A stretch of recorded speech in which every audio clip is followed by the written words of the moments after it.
वनचारी यमुना तीरा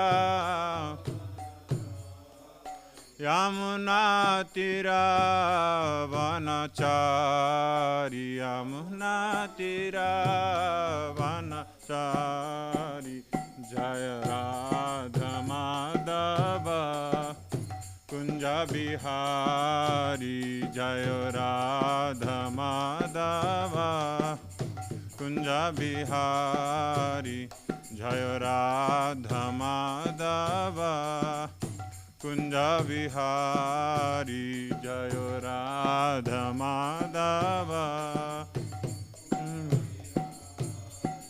हरे कृष्णा कृष्णा कृष्णा हरे हरे हरे राम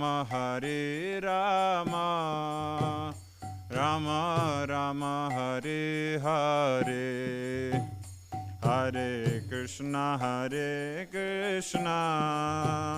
कृष्णा कृष्णा हरे हरे हरे राम राम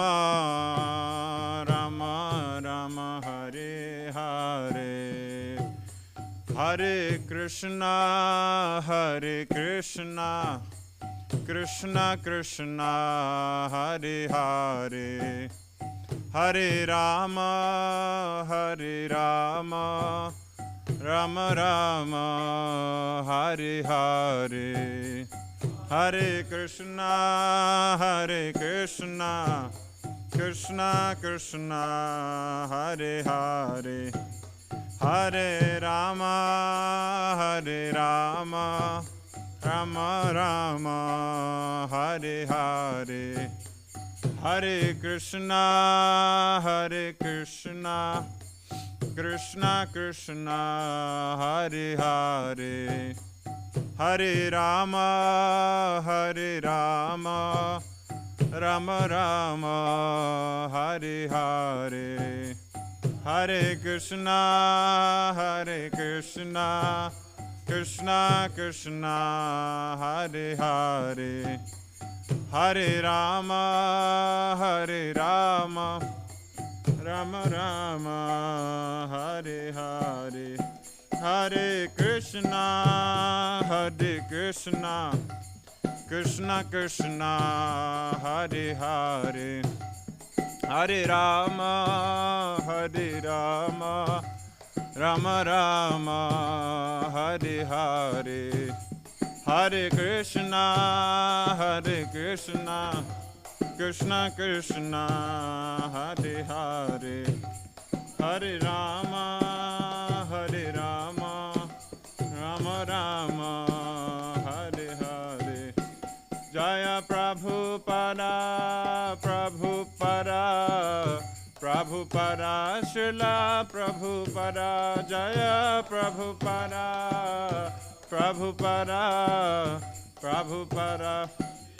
नित्य गौर हरि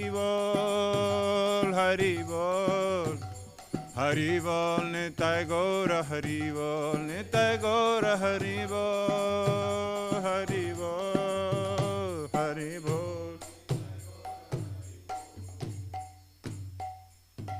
जय श्रील प्रभुपाद की ग्रंथराज श्रीमद्-भागवतम की जय। ओम नमो भगवते वासुदेवाय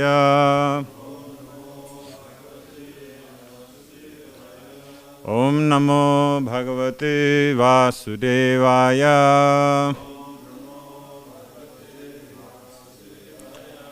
ओम नमो भगवते वासुदेवाय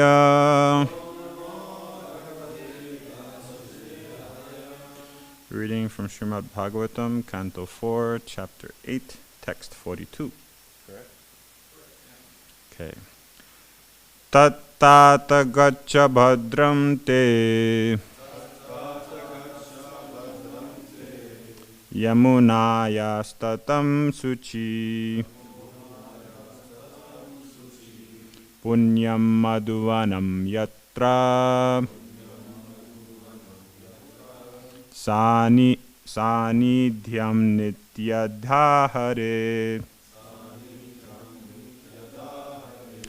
Tattata gaccha bhadram te yamunayastatam suci. Punyam madhuvanam yatra sanidhyam nityadahare. Tattata gaccha bhadram te yamunayastatam suci. Punyam madhuvanam yatra sanidhyam nityadhahare.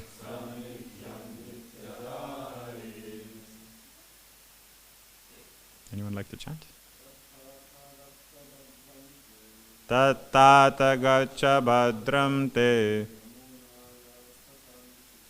yamunayastatam suci.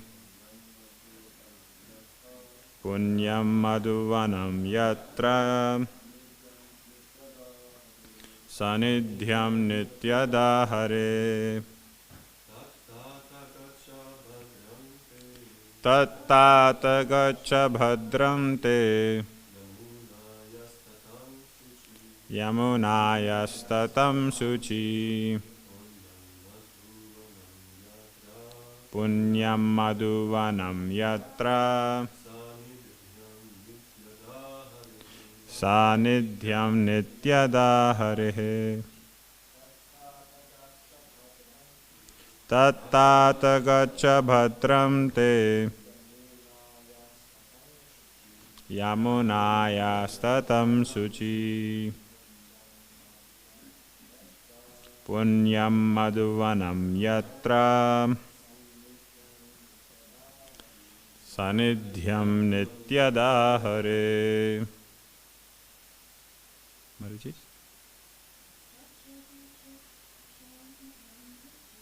Tattata gaccha bhadram te yamunayastatam suci. Punyam madhuvanam yatra sanidhyam nityadahare. Word for word. Tat, that. Tata, my dear son. Gaccha, go. Bhadram, good fortune. Te, for you. Yamunayaha, of the Yamuna. Tatam, bank. Suci, being purified. Punyam, the holy. Madhuvanam, of the name Madhuvana. Yatra, where. Sanidhyam, being nearer. Nityada, always. Harehe, of the Supreme Personality of Godhead. Translation. My dear boy, I therefore wish all good fortune for you. You should go to the bank of the Yamuna, where there is a virtuous forest named Madhuvana, and there be purified. Just by going there, one draws near to the Supreme Personality of Godhead, who always lives there. Purport by His Divine Grace. Both Narada Muni and Suniti, the mother of Dhruva Maharaj, advised Dhruva Maharaj to worship the Supreme Personality of Godhead. Now Narada Muni is especially giving him directions how this worship of the Supreme Personality of the Supreme Person can very quickly fructify. He recommends that Dhruva Maharaj go to the bank of the Yamuna, where there is a forest of the name Madhuvan, and begin his meditation and worship there. Places of pilgrimage yield a special advantage for a devotee in quickly advancing his spiritual life. Lord Krishna lives everywhere, but still it is very easy to approach him in holy places of pilgrimage, because these places are inhabited by great sages. Lord Krishna says that he lives wherever his devotees are chanting the glories of his transcendental activities. There are many places of pilgrimage in India, and especially prominent are Badrinarayana, Dwarka, Rameshwara, and Jagannath Puri. These sacred places are called the four Dhammas. Dhamma refers to a place where one can immediately contact the Supreme Lord. To go to Badrinarayan, one has to pass through Haridwar, on the path of the Supreme Personality of Godhead. Similarly, there are other holy places of pilgrimage, such as Prayag, Allahabad, and Mathura. And the topmost of them all is Vrindavan. Unless one is very advanced in spiritual life, it is recommended that he live in such a holy place and execute devotional service there. But an advanced devotee like Narada Muni, who is engaged in preaching work, can serve the Supreme Lord anywhere. Sometimes he even goes to the hellish planets. Hellish conditions do not affect Narada Muni because he is engaged in greatly responsible activities of devotional service. According to the statement of Narada Muni, Madhavan, which is still existing in Vrindavan area in the district of Mathura, is the most sacred place. Many saintly persons live there and engage in devotional service of the Lord. There are 12 forests in the area of Vrindavan, and Madhavan is one of them. Pilgrims from all parts of India assemble together to visit all the 12 forests. There are 5 forests on the eastern bank of the Yamuna: Bhadravan, Bilvavan, Lohavan, Bandiravan, and Mahavan. And on the eastern bank there are 7: Madhuvan, Talavan, Kamudavan, Bahulavan, Kamyavan, Kadiravan, and Vrindavan. In those 12 forests there are different ghats, or bathing places. They are listed as follows: Avimukha Ghat, Avimukha, Aniruddha, Guhya Tirtha, Prayag Tirtha, Kanakala, Tinduka Tirtha, Surya Tirtha, Vataswami, Dhruva Ghat, where there are many nice trees and fruits and flowers, is famous because Dhruva Maharaj meditated and underwent severe penances and austerities there in an elevated spot.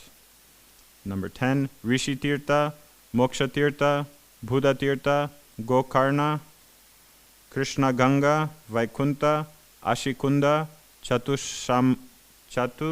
Samudrika Kupa, Akrura Tirtha. When Krishna and Balaram were going to Mathura in the chariot driven by Akrura, all of them took baths in this ghat. Number 19, Yagnika Viprasthana, Kubja Kupa, Rangasthala, Manchasthala, Malayudhasthala, and Dashaswamedha. So, yeah, that's the end of the purport.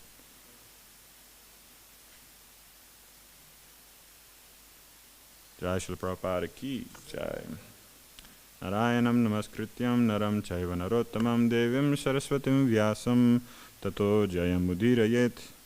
Mukam kuroti vachalam pangulam gayate girim yakripa tamaham vande Shri Gurum Dinatarinam Paramananda Madhavam Shri Chaitanyameshwaram. Nama Om Vishnupadaya Krishna Pastaya Bhutale Srimate Indrina Swami Tanamne Navapapar Prisa Jagannath Yatra Nanamurti Bhaktisukena Krishna Kirtanaya Smihena Rakshataya Namaha. Vancha kalpatarubhyascha kripa sindhu ye vacha patitanam pavanebhyo vaishnavebhyo namo namaha. Jai. Hare Krishna. So today we're finally starting to hear from Narada Muni. Well, a few verses back already, but we're starting to hear of the pras of bhakti, right? So many verses. Narada was testing Dhruva Maharaj, telling him all kinds of different things. Dhruva Maharaj says, no, I only want to see the Supreme Lord. Narada, seeing his conviction and very pleased in that way, finally told him the means by which he can very quickly achieve his goal and the place in which he should perform it. So Narada here, he's advising Dhruva Maharaj to go to Madhuvan. Madhuvan's, of course, very near to Mathura. Now the Yamuna doesn't flow through Madhuvan anymore, but in the time of Dhruva Maharaj and in the time of Krishna also, the Yamuna would pass right through there. Now, because the river moved a lot, it goes quite away. But there's still a few lakes that remained from when the Yamuna did flow that way. So here in the purport, Prabhupada is very, very wonderfully describing the different ghats and forests of the Lord. But before that, he describes how one should reside in a holy place and perform his devotional service there. It says one who's an advanced devotee like Narada Muni, he can travel and do anywhere because he's unaffected by the situation and the place, right? But for us, who are neophytes, we should reside in a holy dham, a holy place, and there in association of devotees practice our Krishna consciousness to get very quick advancement, right? So this might make us think that what are we doing here? Why are we in Germany? Why aren't we in Vrindavan or Mayapur or Prayag and all these holy places that Prabhupada describes? Because Nrsimha is here, of course. But this is very clearly described in that same purport. Prabhupada says, wherever the activities of Krishna are described and narrated, that place is a dham, right? Wherever the devotees reside. And Prabhupada describes more. Prabhupada goes into more definition, and he talks about devotees. There's a few paragraphs Prabhupada describing the dham and how we can understand. So it says, devotees must have performed or be performing spiritual activities in the place, and the tirtha must be visited by sadhus and saintly persons. In fact, the Vedic scripture states that a person who lives in even the historically bona fide places of pilgrimage only to take bath is no better than a cow or a donkey. Visiting a tirtha means associating with saintly persons in attendance. Chanakya Pandit warns us that we should avoid a place devoid of saintly persons and a place bereft of the talk of Krishna or the Supreme Lord, and the service to him cannot claim a holy place's status. So basically, the Chanakya Pandit is saying that we should avoid any place where there's not saintly people, and that places where the holy name and the pastimes of the Lord aren't discussed, right? Those places aren't holy places. So even if you go to a holy place and there's no devotees there and they're not talking about the pastimes of the Lord, we should avoid those places, because how can we understand or get the benefit, right? 2, by visiting a tirtha, one should feel enlivened in our Krishna consciousness, and the tirtha should carry that potency. Sure, sorry, okay.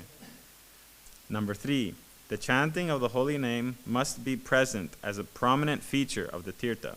Concurrent with that, one should be the deity worship. Srila Prabhupada told us that as he established the various deities around the world, he worried that his disciples would begin to feel that the worship is a burden on the neck. But if the deity worship is going to be uninterrupted and the devotees in the area are taking shelter of the deity, then that place is holy. Number 4, Prabhupada defined a holy place as wherever Śrīmad-Bhāgavatam was being honored. That might be in a large temple or under a tree, and it may be in India or anywhere elsewhere. But wherever there is respectful and repeated reading of the Bhagavatam, that place becomes holy. Right? In another section, Prabhupada refers to a verse from Padma Purana. He says, Naham tishtami vaikunte yoginam hridayeshu va yatra gayati madbhakta tatra tishtami narada. My dear Narada, I do not dwell in Vaikuntha or in the hearts of the yogis. I remain wherever my devotees sing my glories. This is Krishna talking to Narada Muni in Padma Purana, which is the oldest Purana. Right? When Krishna comes, Vishnu comes, Prabhupada continued. Wherever Krishna goes, that is Vaikuntha. There is no difference between the holy name and Krishna. And Krishna says, I live there where my pure devotees are chanting. So, when Krishna comes, when Krishna is on our tongue, how can you live in this material world? It is already Vaikuntha, provided your chanting is offenseless. In the beginning, it may not be offenseless. Still, the chanting has got so much power, Krishna Karshini, that there are several qualifications for a devotional service. One of them is Krishna Karshini, attracting Krishna. Krishna attracts everyone, but devotional service attracts Krishna. Right? So by these wonderful descriptions of Srila Prabhupada, we can understand that wherever devotees are endeavoring, wherever devotees are chanting his glories, that's where Krishna is. Right? He says, I do not reside in Vaikuntha or in the hearts of the yogis. I remain wherever my devotees sing my glories. Right? So this place, Simhachalam Dham, has been the center and has been carrying, right? It says, by visiting the tirtha, we should feel enlivened in our Krishna consciousness, and the tirtha should carry that potency. Many devotees come here once a year for festivals to rejuvenate their Krishna consciousness, to enliven themselves. So this place is a great tirtha. It's a great holy dham, right? Simhachalam Dham, we always say every morning in the Mangalarti, right? Welcome to Mangalarti and Sridham Simhachalam. Because it is a dham, and Krishna very clearly states, And Srila Prabhupada talks about it also. So we have to understand the great fortune we have to be staying here in Simhachalam, the great fortune we have to be staying amongst devotees who are very enthusiastic, endeavoring to progress in their Krishna consciousness, because that's the true meaning of a Dham. Anywhere else you go, you may not find that. And you mostly won't find that. Unless you look very closely, it's very difficult to find devotees who are eager. You go to the holy dham, so many times you become very bewildered and you're not sure what are you doing there, what are you supposed to be doing there. Like he says above, that if you just simply go to take bath, you're no better than a cow or an ass, Prabhupada says. Right? If you simply go there to take bath and turn a few times, go around, then there's no point. There's no point. Better stay and read Śrīmad-Bhāgavatam and hear the pastimes of that holy place. You'll get more benefit because your mind will be there.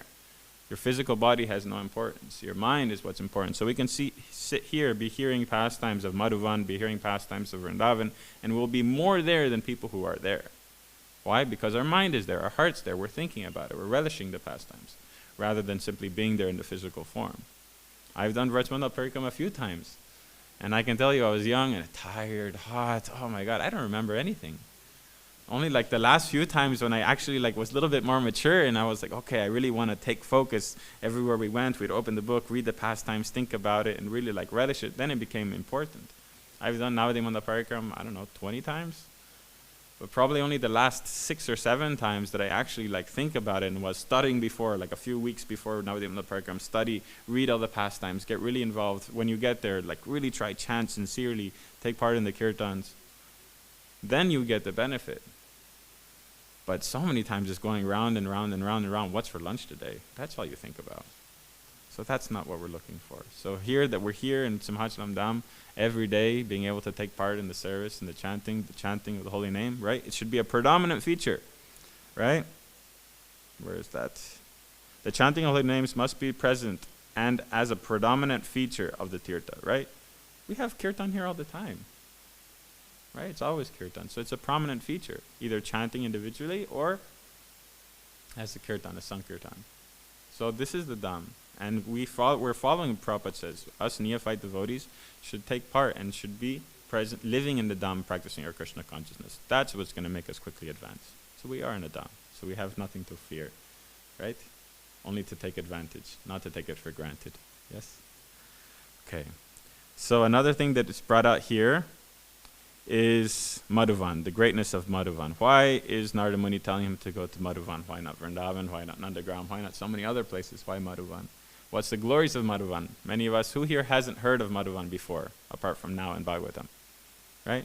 A few of us maybe don't know what Madhuvan is. So we'll describe a little bit the glories of Madhuvan. There are 4 things that in Braj everybody talks about in Madhuvan.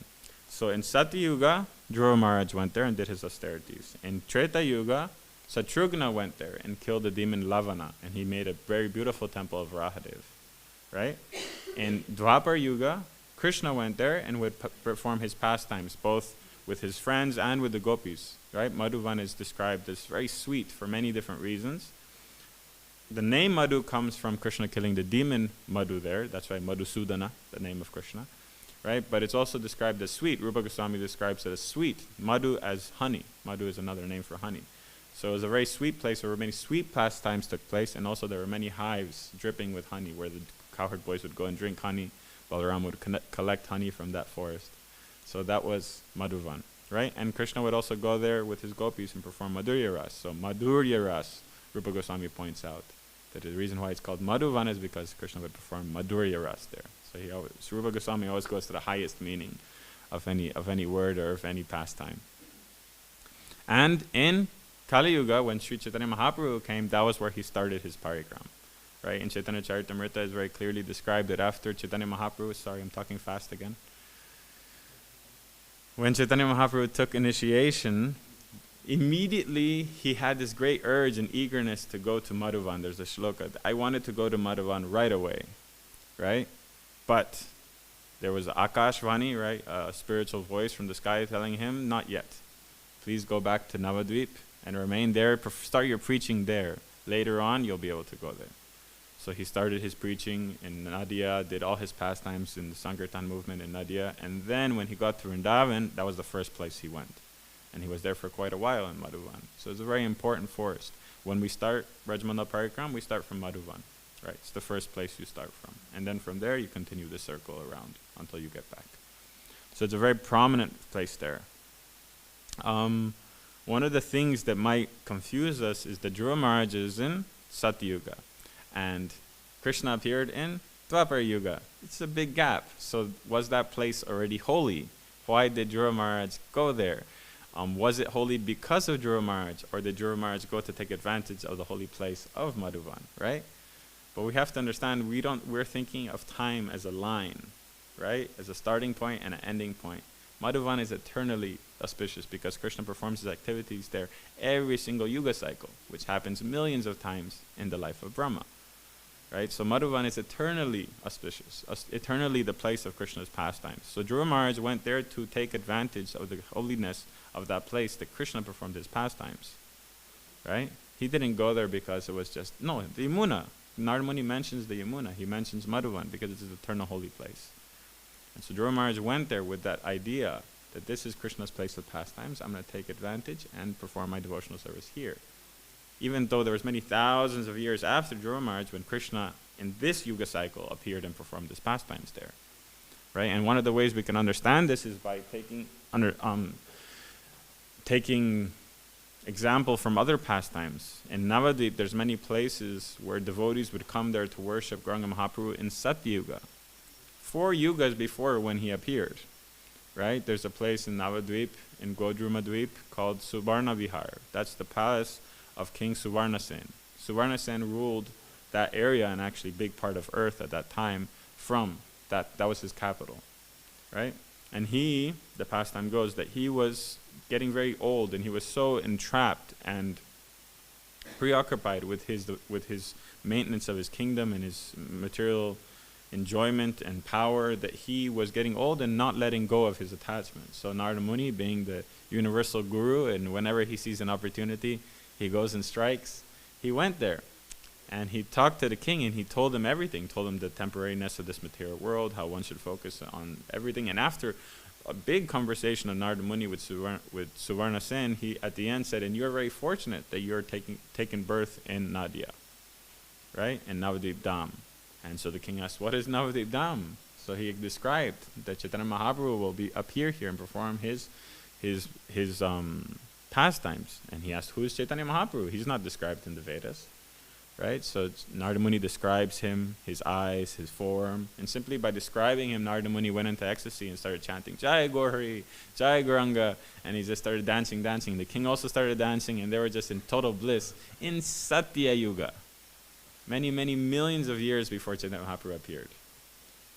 And so Narada Muni left the place chanting Gauranga, Gauranga, Gauranga, and Suvarna Sen stayed there chanting Gauranga. And then that night, he had a vision, a dream. He could see Mahaprabhu performing his pastimes in Nadia. He could see everyone taking part in this great movement. And when he woke up, he felt so unfortunate because he realized it was a dream. He felt so unfortunate that I'm born too early. Right? We always feel that we're born too late. He was born too early. Right? He says, hey, I'm way too early. I'm not going to be able to see Mahaprabhu again. But Mahaprabhu, then a voice came. Mahaprabhu told him that, no, you'll be born again in my pastimes as Buddhimanta Khan. You'll be my great devotee. And there you'll take parts. So Buddhimanta Khan actually takes a big part in the pastimes of Mahaprabhu. Right?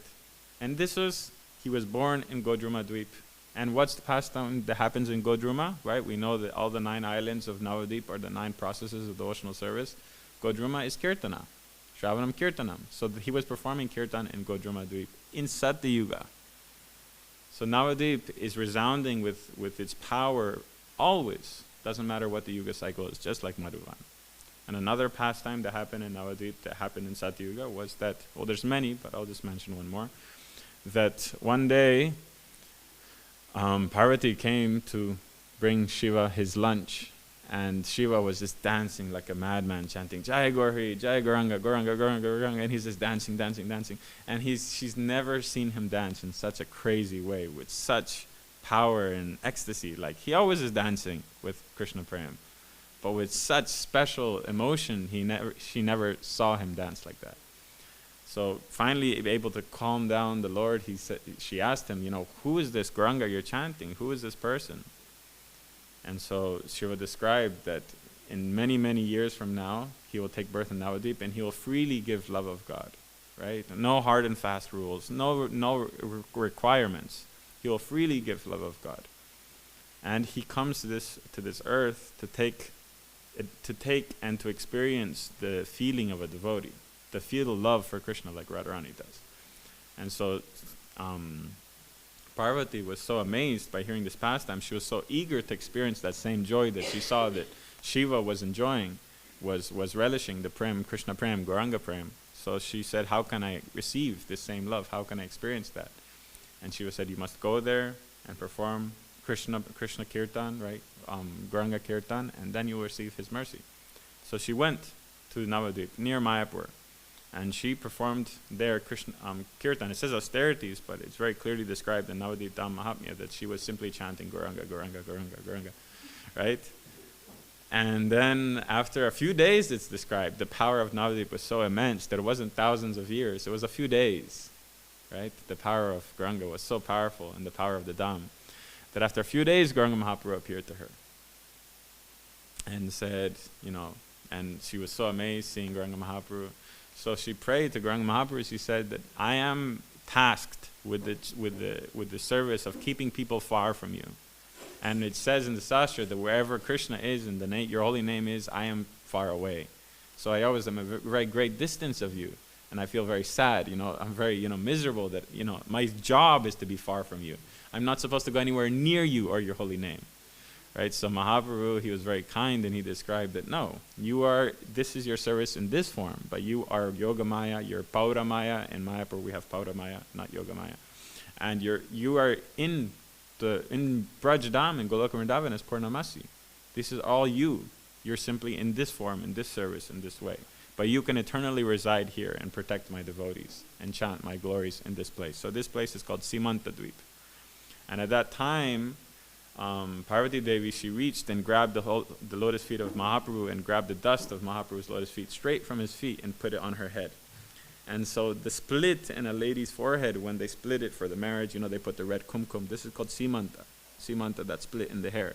So she put the dust of Mahaprabhu in her simanta. That's what's called Śrīmad-Bhāgavatam, right? How amazing she got the opportunity to take the dust from Mahaprabhu's feet and put it instead of her kumkum on her head. So this place where Parvati Devi got the chance to put the dust of Mahaprabhu's feet on her head is called Śrīmad-Bhāgavatam. And she's there. And now in ISKCON Mayapur, in Rajapur, where we have Jagannath Baldev Subhadra deities, there's also a deity of Śrīmanta Devi, means Parvati Devi, with Mahaprabhu. It was installed just a couple of years back. And she's protecting the Dham, right? Shiva is protecting the Dham, and she's there protecting with Shiva, protecting us, keeping us engaged in Krishna consciousness. So we can understand that these pastimes happened in Satyuga. And the power of the Dham is there.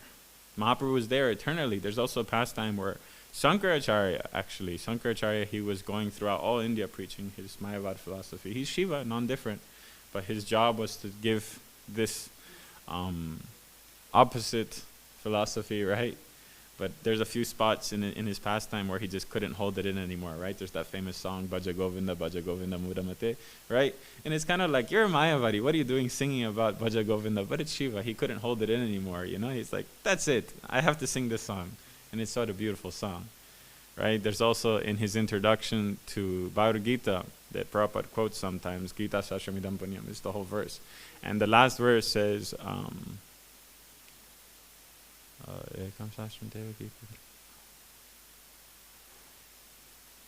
can't remember the verse exactly. It's saying that there's one Lord. There's one Lord who's Krishna. There's one Sastra, which is the Gita of Krishna. There's one work that's his devotional service, and one goal, which is going back to him. So those are the only four things that exist. One God, Krishna, one Sastra, his Bhagavad Gita, one work, his devotional service, and one goal. It's going back to him. Shankaracharya said this, right? And sometimes we think he's a Mayavadi, but no, he's a devotee. He just had a bad job that incarnation. So when he was going around India and he went to Navadvip and he started preaching his Mayavad philosophy, Mahaprabhu appeared to him and said, no, don't do that here. These are my devotees, don't disturb them.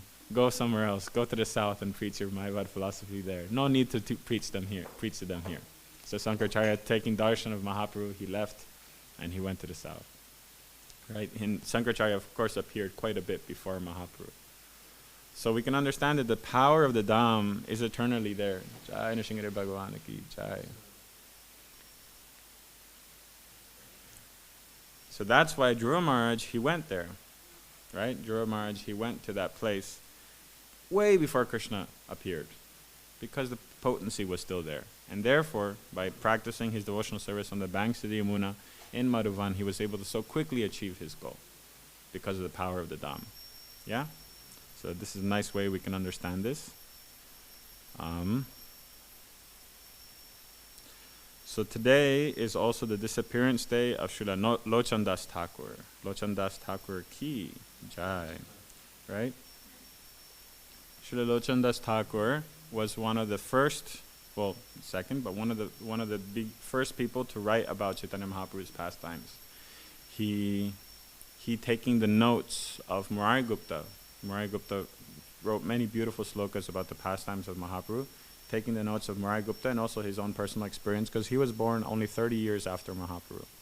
So taking his own experiences and the experiences of many great devotees, he wrote the book Chaitanya Mangala, which was one of the first books published or written about the pastimes of Chaitanya Mahaprabhu, that focused mainly on his childhood pastimes and a little bit of his pastimes in Puri. Right? And then Vrindavan Das Thakur wrote Śrīmad-Bhāgavatam, and Krishnadas Kaviraj Goswami wrote Chaitanya Charitamrita. So those three books are the most predominant books. The book of Murari Gupta, unfortunately, was lost, and no one knows or hasn't seen it for many, many, many years.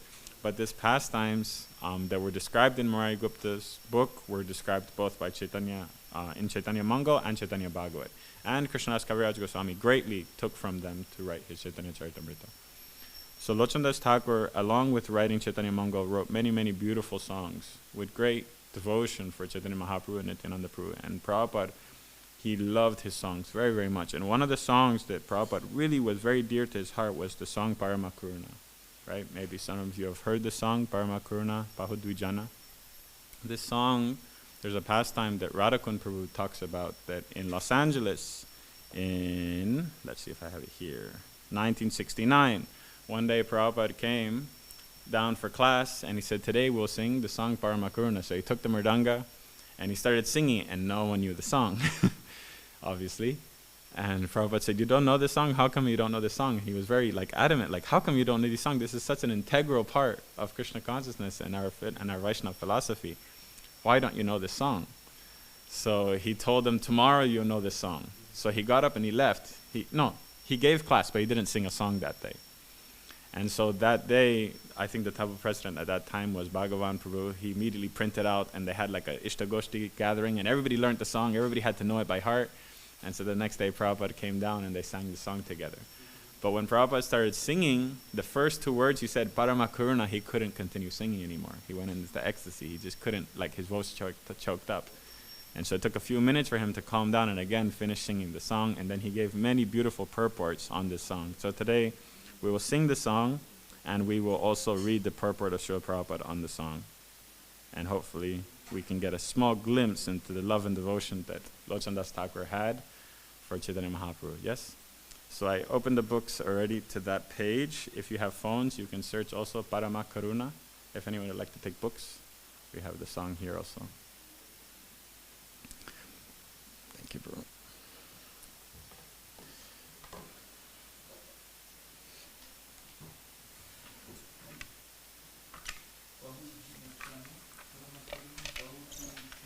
Yeah, Nitai Gaura Chandra. Okay, so we're going to sing it in a 2-beat rhythm. And we'll sing the first and second lines together, and then the third line we'll sing separately, and then the fourth line separately. Yeah, so please follow along. Parama Karuna Bahudvijana Nitai Gaura Chandra Parama Karuna pahundi jana Nitai Gaura Chandra Sabhavatar Sarashiromani Sabhavatar Sarashiromani Sabhavatar Sarashiromani Sabhavatar Sarashiromani Kevanana Kanda Kevananda Kanda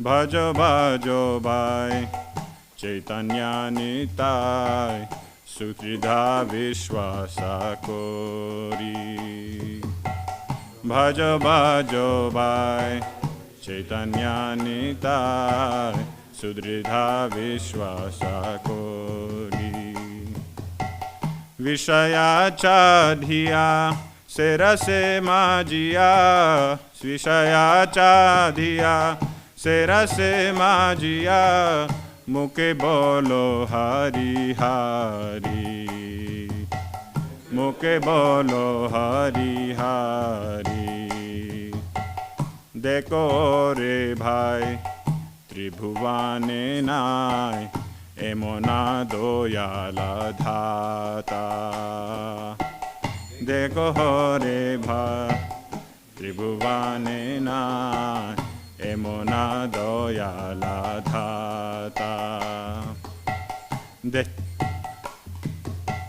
Dekho re bhai Tribhuvane nai Emona doyala dhata Dekho re bhai Tribhuvane nai Emona doyala dhata Pashupaki jhure Pashana vidhare Pashupaki jhure Pashana vidhare Shuni jara guna gatha Shuni janra guna gatha Samsare majhiya Rohili poriya Sepade nahi lo asha Samsare majhiya Rohili pariya Sepade nahi lo asha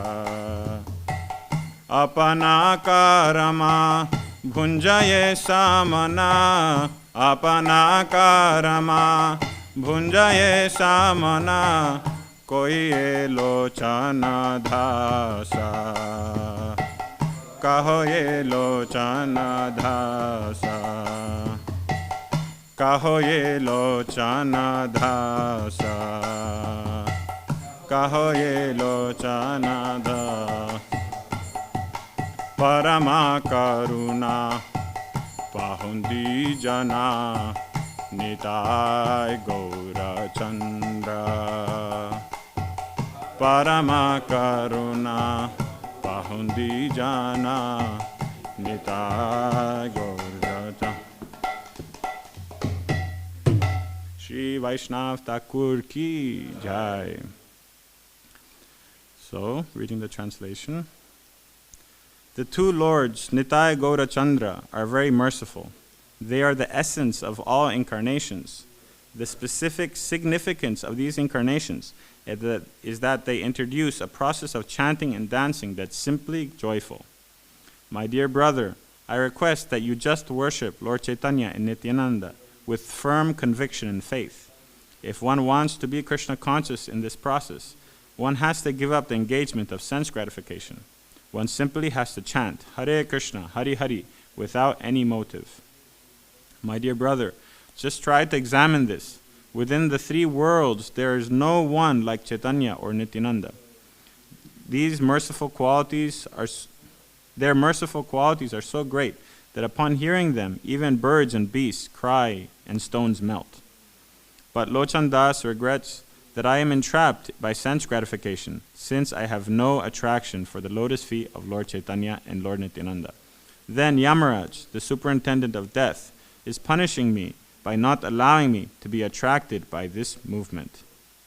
Sri Lochan Das Thakur ki jai.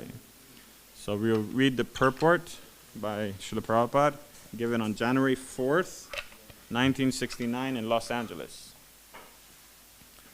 Parama Karuna Pahudvijana Nitai Gaura Chandra. This song by Lochan Das Thakur, a great devotee and acharya of the Gaudiya Sampradaya, he is declaring that Pahu Dvijana, Pahu means lords, Dvijana means two. Who are these two lords? Nitai Gaura Chandra. One lord is Nitai, Nityananda, and another is Lord Chaitanya Mahaprabhu. So he says, these two lords are very merciful. Parama Karuna. Pahu Dvijana. Parama Karuna means very merciful. Nitai Gaura Chandra. Saba Avatar Sara Shiromani. Avatar means incarnation, and Saba means all. They are the essence of all incarnations. Saba Avatar Sara Shiromani Kevala Ananda Kanda. And the specific significance of these incarnations is to prosecute their ways of self-realization is simply joyful. Ananda Kanda. They introduced chanting and dancing. No other incarnation. There are many incarnations, like Lord Ram, even Krishna. He taught Bhagavad Gita that requires knowledge, understanding. But here, Lord Chaitanya Nityananda introduced some process which is simply joyful. Simply chant and dance. Kevala Ananda Kanda. Saba Avatar Sarashiromani Kevala Ananda Kanda. Therefore, he requests everyone, Bhajo Bhajo Bhai, Chaitanya Nitai. My dear brothers, I request you, just worship Lord Chaitanya and Nityananda. Sudrida Vishwashakori. With firm faith and conviction. Don't think that this chanting and dancing will not lead you to your desired goal. It will because there is assurance of Chaitanya Mahaprabhu that you will get all perfection by this process. Therefore, Lochan Das Thakur says that you must have firm faith and conviction.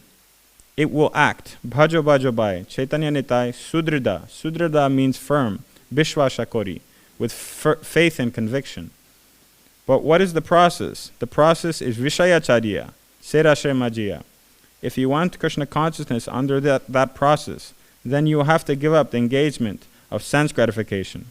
That is the only restriction. You cannot do that. Then it will be very nice. If you give up sense gratification and come to this stage, then it is sure that you will reach the desired goal. Vishayacharya Serashe Majia Muke Bolo Hari Hari. And you have to simply chant Hare Krishna, Hari Hari. That's all.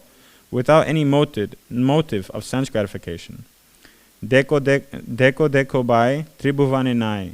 He says, my dear brothers, you just try to examine that within these three worlds there's nobody like Chaitanya or Nityananda Prabhu.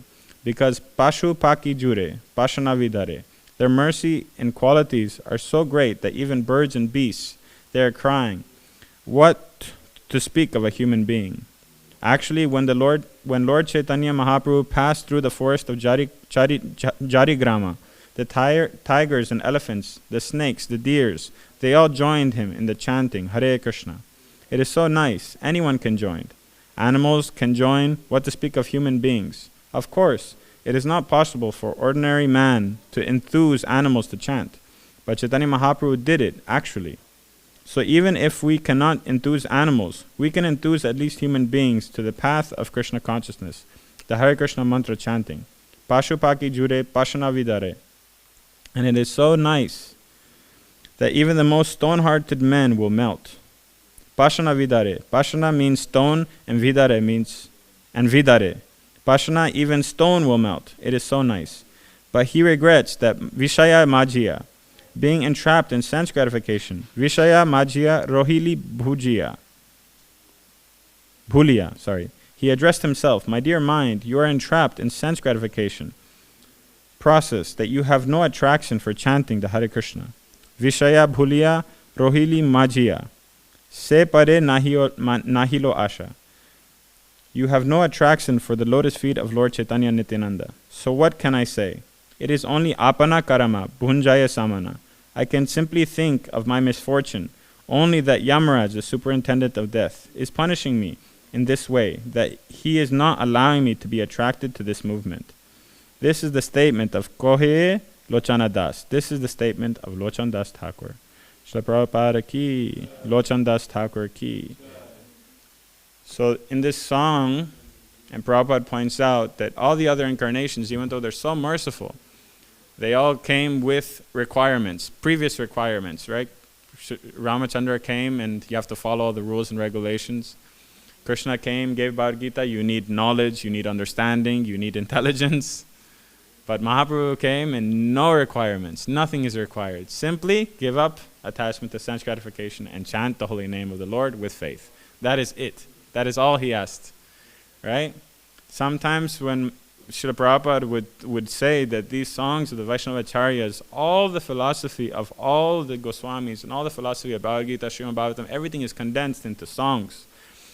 And we can see in this song, right, he's going through everything. Everything that you need to know is there.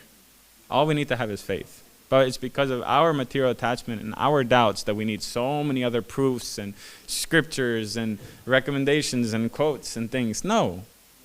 And that was the simplicity and greatness and the pious nature of the people of Mahaprabhu's time, that he would simply go, right, chant the holy names. Right? Bhajo Krishna, Karo Krishna Shiksha. Please chant the holy names. And they would. That's all they needed to know. Just seeing Mahaprabhu's face and seeing the pastimes and seeing the glories of the devotees of that time, they were fully convinced with the simple instructions. So we have to put our mindset in that way, that we have to stop doubting, stop thinking that no, but maybe, but this, but that, and simply accept the instruction of Mahaprabhu. Just chant. Simply chant. Give up attachment to the material nature. Give up attachment to our nartas, and chant purely with attention and without any other desire, without any other motive. And then we'll receive the mercy of Chaitanya Mahaprabhu Nityananda Prabhu. Yeah, so on this day, you can take advantage. And I was actually looking on Google, and Chaitanya Mangal is there. It's one of the first things that pop up when you search Chaitanya Mangal. Is the PDF is there, so you can go and you read. It's quite interesting. The Chaitanya Mangal, he starts with the description and basically proving that Chaitanya Mahaprabhu is the Supreme Personality of Godhead. So he goes into a pastime where Narada Muni is talking to different personalities, talking to Uddhava, talking to different people, and he's going to different planetary systems, and they're all talking about Chaitanya Mahaprabhu. So it's quite nice, even just the first few chapters. And yeah, once you start reading, you'll see. The translation isn't so, how would I say, poetic, because I don't think it was edited by one of our great scholars of ISKCON, like the other sastras that we have, but it's still very relishable. So take advantage today. You can read more about Lochan Das Thakur, read more about his pastimes and his glories and the glories of Mahaprabhu. And you'll receive the mercy if we chant without attachment and with faith. Those three things we can remember. So I'll finish there. If there are any comments or questions, please. Sanjay Prabhu, raise his hand first. I think the end of your lecture was very befitting, because I saw yesterday, I think, I saw we're less than 2 weeks from Nityananda Trayodashi. Actually, the Chaitanya season is coming. It's coming. Full speed.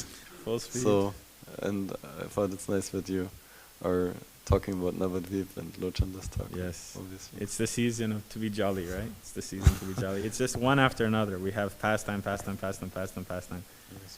And many great acharyas will be in this month and the next month. And all the Panchadatta stars, right? Advaita acharyas is on the 15th, right? Advaita Acharya is on the 15th, Nityananda Prabhu is on the 21st, and then Mahaprabhu, then Gadadhar Pandit. So it's the season to be jolly. Let's all read the pastimes of Mahaprabhu. Thank you for... Any question? I also have a question, if it's allowed. Yes. Yes. That actually the statement in the end was very fitting, but I forgot that statement. But my question is like, we also have a spirit of inviting everyone to partake in this movement, and it's one aspect of this movement. And how to say, I was thinking about this more recently, is that like, and we invite people to come join us. So, and then we in ISKCON we speak about that term also, join the Hare Krishna movement. And my question is like, if we're not so advanced, how far can we bring people, and how to say, to which extent do such people depend on us as a person, and to which extent is it that we just connect them, and then also that we connect them, how much is that our responsibility? And so how far can you take a person yourself, and when does the point come where you tell a person that, okay, I took your hand and I brought you here, and now I put your hand, I don't know, into the hand of Prabhupada, or I introduced you to some spiritual master or a senior devotee. So what is the dynamic of that process to realization? Wonderful question, Prabhu. The most important quality for a preacher or someone who's giving the holy name in that way are two things. One is being so convinced himself, firm faith, and faith in the process, faith in Guru. Right? There's a pastime that my Gurudev said that when Prabhupada was in Hawaii, he was walking on the beach, and out of the bushes, this drunkard, a drunkard isn't even the right way. This person was so high on drugs, so messed up that he couldn't speak. He was just mumbling. He was so out of it that he couldn't do anything. He was shoveled hair, dirty, stinky. And he lunged at Prabhupada's feet. And the devotees immediately stopped him, like, no. And he said, help me, save me. He was saying like that. And so Prabhupada said, Hare Krishna, Hare Krishna. He didn't really give much attention. He was just, chant Hare Krishna. He said they continued walking. And then when they got back, they saw that the temple door was open a little bit. And so they came in, and in the corner of the temple, this guy was just laying there. And again, he lunged at Prabhupada's feet. And so the temple president immediately grabbed him, and they said, okay, he wants to be here, fine, let's clean him up, shave him up, and and so they cleaned him up, and then again Prabhupada is coming into the temple, and he lunged at Prabhupada's feet, and he grabs Prabhupada's feet, and he's, just hold on so tight. And so Prabhupada rubbed his head and said, Hare Krishna, it'll be okay, Hare Krishna. And so he kind of stumbled off to the side, and he was just there the entire class. It was Sunday feast, and he was just in the back mumbling. Everybody was like, oh my God, what is this person doing here?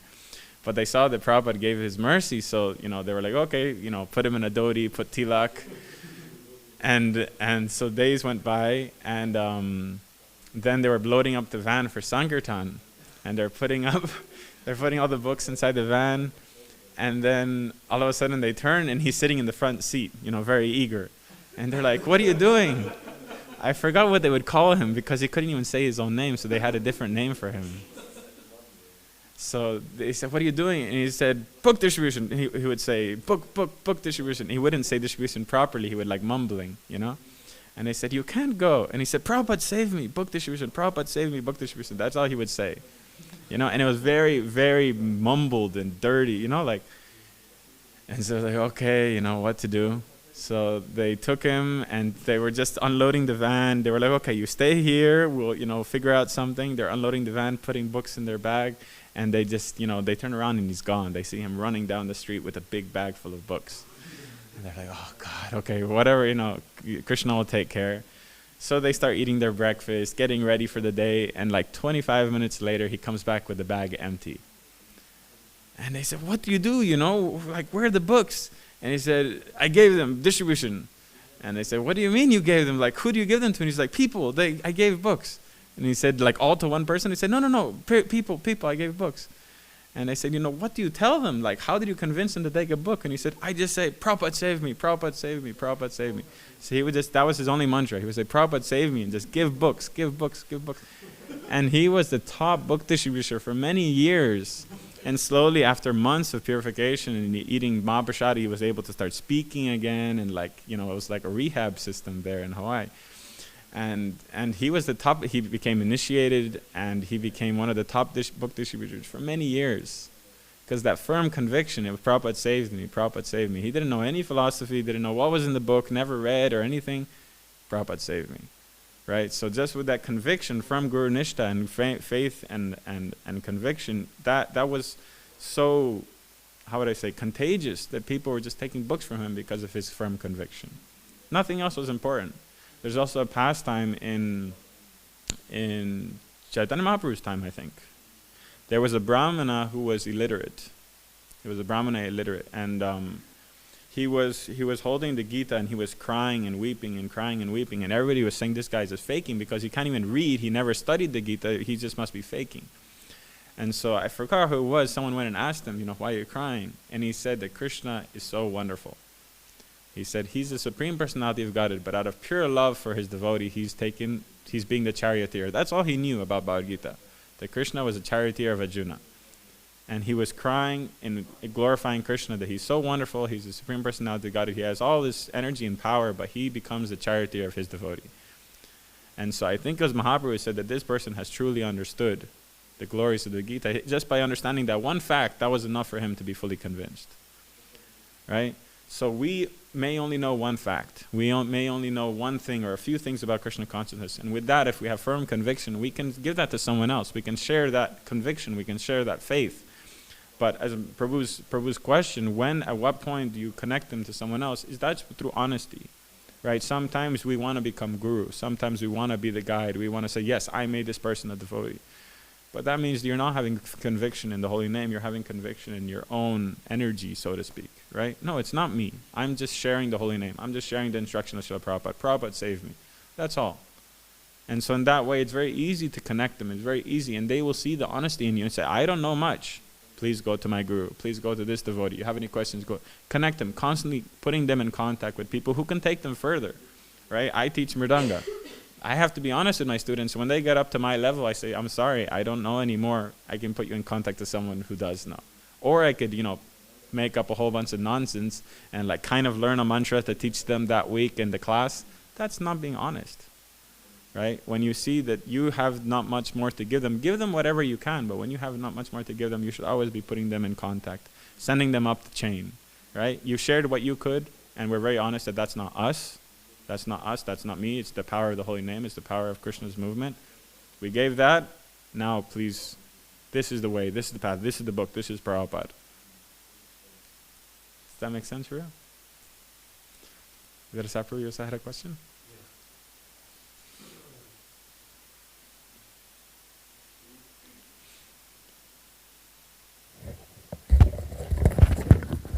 Thank you for your wonderful lecture, Prabhu. Thank you. Hare Krishna. You were mentioning that in Satya Yuga also Dhruva Maharaj was going to Madhuvan because it's eternally a holy place. And I was wondering if this place here in the Bavarian forest is also an eternal holy place. Wow. And when now there are so many tirthas being created, we were asking ourselves in Vienna the question how many ISKCON centers we have already. And then came up, we have over 600 temples already over the world. Wow. So my question is it an eternal holy place? Yeah.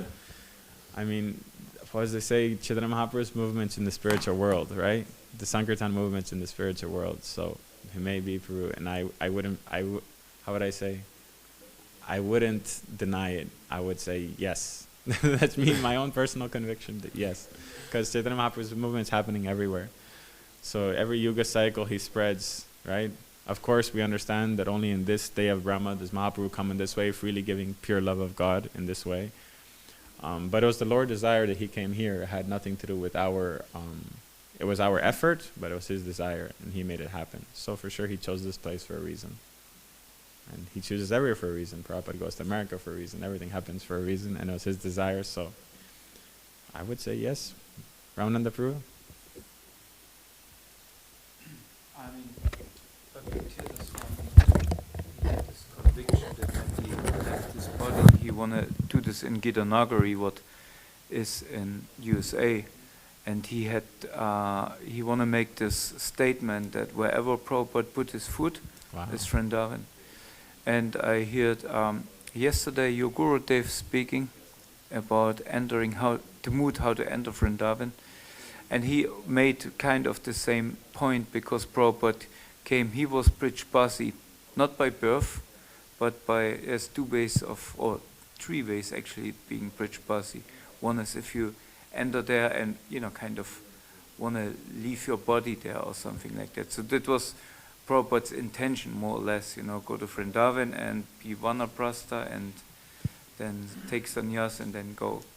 but Krishna had another plan with him, because he understood that he is Brijbasi from his heart, and Brijbasi naturally expand. Sometimes you see Brijbasis, they say, no, don't take Giraj, don't take him out of Vrindavan, not allowed, right?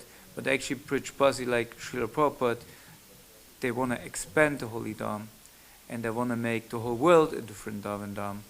And this is the same following Bhakti-tirtha Swami, I think, wherever. Now we can say Prabhupada didn't put his foot here, but I don't think so. He's quite active here. And he, as Chaitanya Mahaprabhu, put his Prema Bhakti in the Padma River. Yeah. So Srila Prabhupada put his Prema Bhakti into Akila Prabhu. Jai. Akila Prabhu is here. So he is the footprint of Srila Prabhupada here in Simachalam. Yeah. He was once chanting and shows letters under that painting. There's a picture of Prabhupada chanting. Wow. See?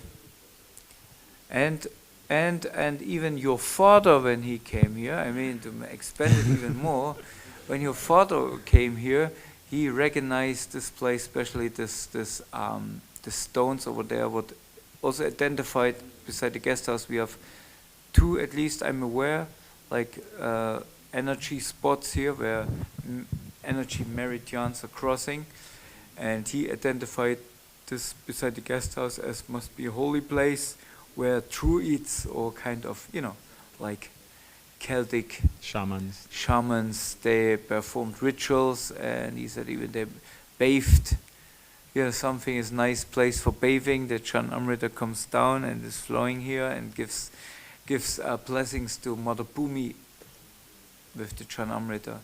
So it's quite befitting, and many people who are sensitive, they come here and they feel that was, it's not by accident that it became or still continues to be a place of worship.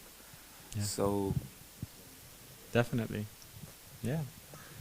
Thank you for, Srila Prabhupada actually, when he was leaving his body, the reason why he did it in Vrindavan was not because he was attached to passing away in Vrindavan, was because he wanted to bring as many devotees there at that time. It said that Prabhupada ordered that every single Tamil president bring their devotees to Vrindavan.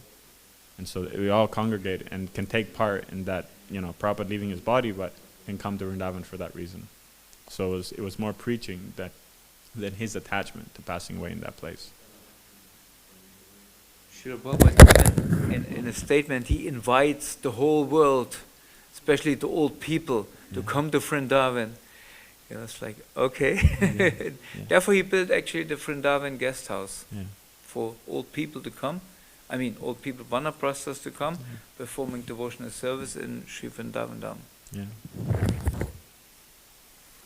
There's other statements also where he says that, it would be a glorious to leave away and to leave in the field, right? In the preaching field.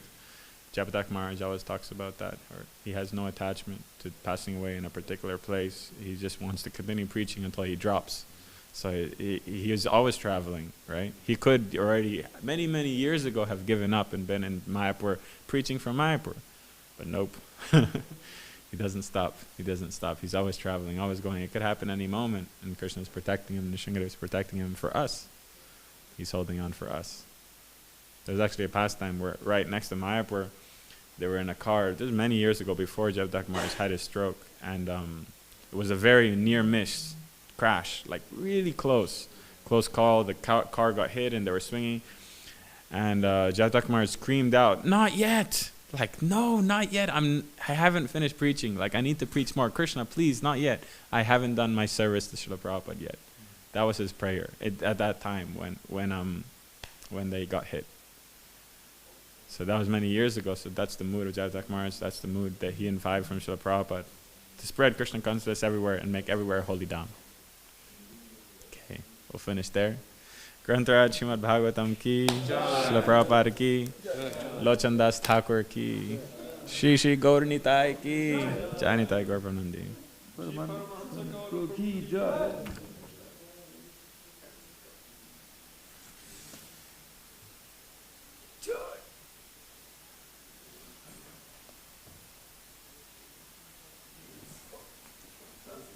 Ganz mal, ja, stellt es doch mal in die Gruppe.